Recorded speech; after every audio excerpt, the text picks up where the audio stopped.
FSL team ಕೂಡ ಹೋಗಿದೆ, bomb squad ಕೂಡ ಹೋಗಿದೆ. 9 ಜನ ಗಾಯ ಆಗಿದೆ. ಅದು ಬ್ಯಾಗ್ ಇತ್ತು, ಬ್ಯಾಗ್ನಲ್ಲಿ ಇಟ್ಟಿದ್ರು, ಆ ಥರ ಎಲ್ಲ ಬರ್ತಾ ಇದೆ. ನಮ್ಮ ಇಲಾಖೆಯ ರಿಪೋರ್ಟ್ ಬರೋವರೆಗೂ ನಾನೇನು ಪ್ರತಿಕ್ರಿಯೆಯನ್ನು ಮಾಡೋಕ್ಕೆ ಹೋಗೋದಿಲ್ಲ.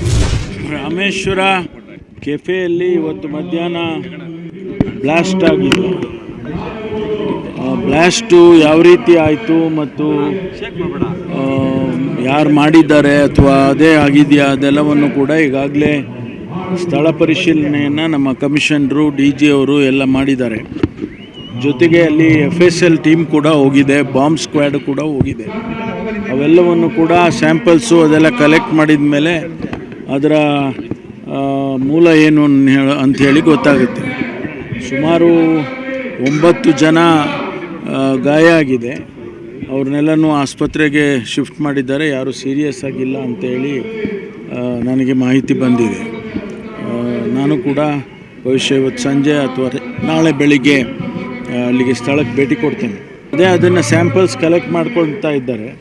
ಬಹುಶಃ ಇಷ್ಟೊತ್ತಿಗೆ ಆಗಲೇ ಕಲೆಕ್ಟ್ ಮಾಡ್ಕೊಂಡಿದ್ದಾರೆ. ಅದನ್ನು ಪರಿಶೀಲನೆ ಮಾಡಿ ಒಂದು ವೇಳೆ ಅದರ ಕುರುಹುಗಳೇನಾದರೂ ಸಿಕ್ಕಿದರೆ ಅದರ ಮುಂದಿನ ತನಿಖೆಯನ್ನು ಮಾಡ್ತೇವೆ. ಒಂದು ವೇಳೆ ಎಲ್ಲ ಅವರು ಹೇಳಿಕೆಗಳು ಬಂದಿದೆ ಮೇಲ್ನೋಟಕ್ಕೆ ಅಂತಂದರೆ ಇವರು ಹೇಳೋದು ಅಲ್ಲಿ ID ಸ್ಯಾಂಪಲ್ಸ್ ID ಇದೇನೋ ಇಟ್ಟಂಗೆ ಕಾಣಿಸುತ್ತೆ ಅಂತ ಇವರು ಹೇಳ್ತಿದ್ದಾರೆ.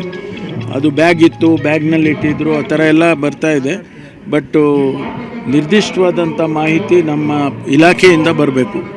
ಅದು ಗೊತ್ತಿಲ್ಲ ನಮಗಿನ್ನೂ ಏನು ಕೂಡ. ನಾನು ಸ್ಪೆಕ್ಯುಲೇಟ್ ಮಾಡೋದಕ್ಕೆ ಹೋಗೋದಿಲ್ಲ. ಇಂಥ ವಿಚಾರಗಳಲ್ಲೆಲ್ಲ ಸ್ಪೆಕ್ಯುಲೇಟ್ ಮಾಡೋದು ಚೆನ್ನಾಗಿ ಕಾಣಿಸೋದಿಲ್ಲ. ಆದ್ದರಿಂದ ನಮ್ಮ ಇಲಾಖೆಯ ರಿಪೋರ್ಟ್ ಬರೋವರೆಗೂ ನಾನೇನು ಪ್ರತಿಕ್ರಿಯೆಯನ್ನು ಮಾಡೋಕ್ಕೆ ಹೋಗೋದಿಲ್ಲ.